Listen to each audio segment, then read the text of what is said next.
Hvad ser du i det her klip? Er det sjovt, uhyggeligt eller bare mærkeligt? Netop dette har vores reporter spurgt 4 andenklassesbørn om. Det var overhovedet ikke, det var sjovt. Det var sjovt. Ja. Der var bare sådan en lille bitte hund, der blev bange for, at der landede kostymer. Og nogle zombie-dukker. I medierne er der så småt begyndt at opstå fokus på grim sprogbrug og uhyggelige eller voldelige undertoner i børnetv. Især forældre har skabt debat, og det har fået professionelle inden for blandt andet psykologi til at tage emnet op. Og som en børnepsykolog skriver, så kan det blive et univers, som børnene handler i forhold til at identificere sig med. Lad os stille om til vores reporter, som netop nu står med dette emne pårører. Er du klar over de voldelige og uhyggelige undertoner i børns tv-programmer?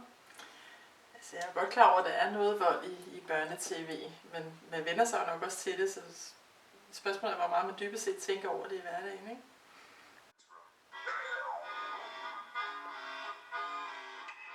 Men nu var I bad mig kigge lidt mere nøje på det, så synes jeg faktisk, det var ret uhyggeligt med de der hang i loftet. Det synes jeg var uhyggeligt. Det brød jeg mig ikke så meget om. Tak for at se med. God aften.